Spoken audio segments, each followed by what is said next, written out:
অনেক মুসলমান হিন্দুদের পূজার দুর্গা পূজার মিষ্টি খাইতে যায়। জিজ্ঞাসা করলাম, তুমি মুসলমান দুর্গা পূজার মিষ্টি খাইতে গেলা কেন? কয়, ধর্ম যার যার, উৎসব সবার। ধর্ম যার যার, উৎসব সবার।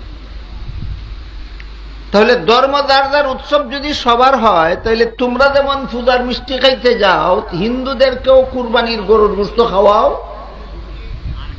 যেহেতু ধর্ম যার যার, উৎসব সবার।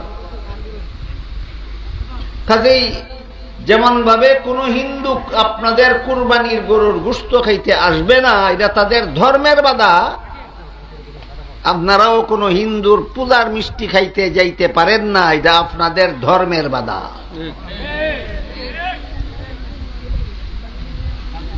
কেউ যদি কয় গৃহস্থী যার যার, ফসল সবার, কোন পাগলেরই মানল। কেউ যদি বলে ব্যবসা যার যার, মুনাফা সবার, মানবে না কোনো পাগলেও। কেউ যদি বলে চাকরি যার যার, বেতন সবার, মানবে না কোনো পাগলে।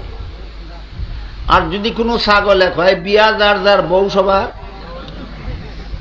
এ যেমন ছাগল, যে কয় বিয়া যার যার, বউ সবার, হে যেমন ছাগল, তেমনি ভাবে যে বলে ধর্ম যার যার, উৎসব সবার, সেও ছাগল। গৃহস্থী যার, ফসল তার, ব্যবসা যার, মুনাফা তার, চাকুরি যার, বেতন তার, বিয়া যার, বউ তার, ধর্ম যার, উৎসব তার। ধর্ম যার, উৎসব তার। কাজেই প্রশ্নের জায়গায় প্রশ্ন বাকি রইল। আল্লাহ এক আয়াতে বলেন সমস্ত ধর্মাবলম্বীরা আপন আপন ধর্ম পালনে স্বাধীন, আর এক আয়াতে বলেন ইসলাম ছাড়া কোন ধর্ম আমার কাছে গ্রহণযোগ্য নয়। গ্রহণযোগ্য না হইলে পালন করার স্বাধীনতা দিলেন কেন? আর পালন করার স্বাধীনতাই যদি দিলেন, তাহলে গ্রহণযোগ্য হবে না কেন? এই প্রশ্নের জবাব না জানার কারণে কয় ধর্ম যার যার, উৎসব সবার। একটা ছাগলামি কথা। প্রশ্নের জবাব, সঠিক জবাব বোঝার জন্য আপনাদের একটা উদাহরণ শুনেন আগে।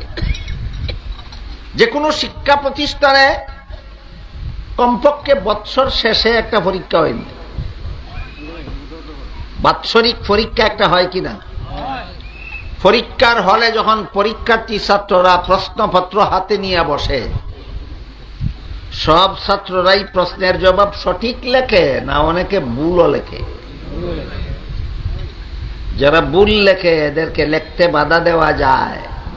যায় না। না লেখার স্বাধীনতা দেওয়া হয়? পাস করবো না ফেল করবো? ভুল লেখলে ফেল করবো, লেখার স্বাধীনতা দিলেন কেন?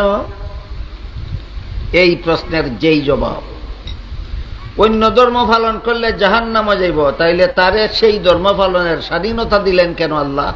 ওই প্রশ্নেরও সেই জবাব।